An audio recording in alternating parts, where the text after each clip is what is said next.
চ্যানেলের পক্ষ থেকে আপনাদেরকে স্বাগতম। দর্শক, আমরা যেমনটা দেখানোর চেষ্টা করছি, আমি এই মুহূর্তে দাঁড়িয়ে আছি সে আখাউড়া উপজেলার দরখার ইউনিয়নের সে ঐতিহ্যবাহী সে কুমারপাড়া। কালের বিবর্তনে শত শত বছর যুগ যুগ ধরে এই আখাউড়া সেই কুমারপাড়াতে একসময় নিত্যদিনের মানুষের জীবিকার প্রধান উৎস ছিল সেই মাটি দিয়ে সেই সমস্ত কুটির শিল্প তৈরি।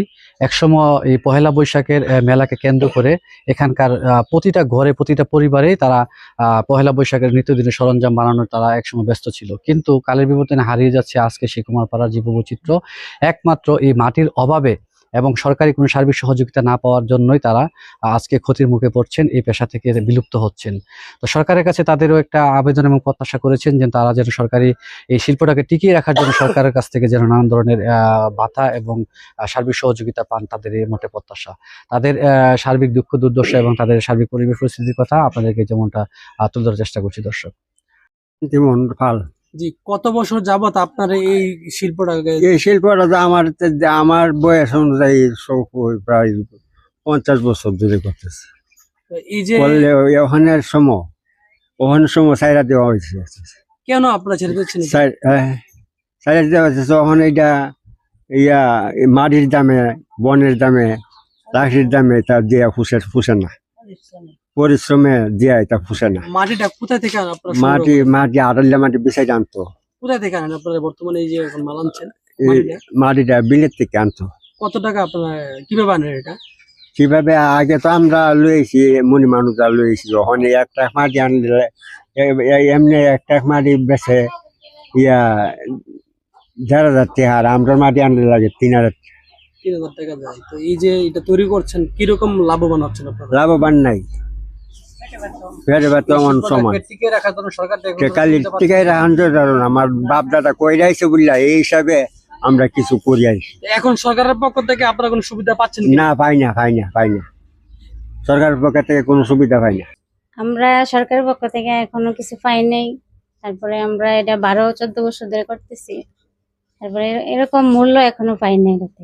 বাপ দাদা ওগুলি করছে, ওখানে শ্বশুরও করছে, স্বামীও করছে, আমিও করি। করাতে আমরা কোনো লাভ লোকসান নাই। কত বছর যাবত আপনি এটা করতেছেন? আজ আমি 50 বছর ধরে করতাম। 50 বছর করতেছেন। তো এখন এই যে এই এলাকার যারা আরো কুমার যারা আছে তারা ছাইরা দিছে, পট্টা পরে না, পুঁজি মিলে না। ওখানে আমি তো টুকটাক না কইরা পারি না, পেট্রোল দেওয়ার লাগে। আমি কোনো সরকার থেকে সুবিধা হয় না, মারিয়ে বালুয়ে লাঠি সব কিনা, পুঁজি মিলে না। এই যে বাজারে আপনার চাহিদাটা কম কেন? এই চাহিদাটা কম? ওই যে প্লাস্টিকের মাল বাইরেছে, স্টিলের বাইরেছে, মাল বাইরেছে, চাহিদা নাই। তো আপনি বলছেন প্লাস্টিকের কারণে আপনাদের মাটির শিল্পটা হারিয়ে যাচ্ছে, হারিয়ে গেছে। যে তৈরি করছেন অরিজিনাল দামটা পাচ্ছেন না।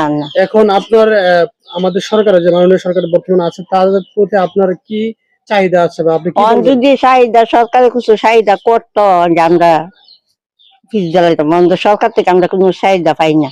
অন্ধ দুইটা ভাত খাওয়ানো লাগে, বাচ্চা বাচ্চারা খাওয়ানো লাগে, এই বলুন পরিশ্রমে মারিয়ে লালকে ক্রিয়া ফাঁসটিয়া ভাই না একটা ভাই। এই যে এই সিজন সামনে পয়লা বৈশাখ, এই সিজনে আপনি বর্তমানে আপনি কত টাকার মাল এই পর্যন্ত এখানে বানিয়েছেন? বানিয়ে রাখছি ধরনে 20-40 হাজার টাকা। বেচতালে পয়সা, না বেচতালে 20 টাকা। পয়লা বৈশাখ উপলক্ষে আর নতুন করে কোনো মাল বানাচ্ছেন না? এই মালই। এখন কি কি মাল আছে আপনার? এখানে আম আছে, কাটল আছে, পাপড়া আছে, গরু আছে, হাতি আছে, ফুলি আছে, কড়াই আছে, গাইল আছে, সাইড আছে, পুতুল আছে, পাহাড় আছে। কেমন লাভ হওয়ার সম্ভাবনা কেমন? না, লাভ মনে যদি 5-6 হাজার টাকা লাভ হয়েছে পুঁজি খাটা। আপনি গত বছর পহেলা বৈশাখে কেমন টাকা সেল করেছিলেন? 45 হাজার। 45 টাকা বিক্রি করছিলেন। কত টাকা লাভ হয়েছিল? এই 10 হাজার টাকা লাভ হয়েছে। এই কতদিন লাগছিল এই মালটা আপনি বানাইতে? 5 মাস। 5 মাস পর বিক্রি করছেন, তারপর 10,000 টাকা লাভ হয়েছে। এবার কেমন টাকা আপনি বিক্রি করছেন? যদি আল্লাহ রহমত করে এমনি 8-10 হাজার হইব, বা আরো কম হইতে পারি, মেলা বুঝতে পারি, আবার বেশি হইতে পারি, এটা বলতে পারি। আচ্ছা, ঠিক আছে।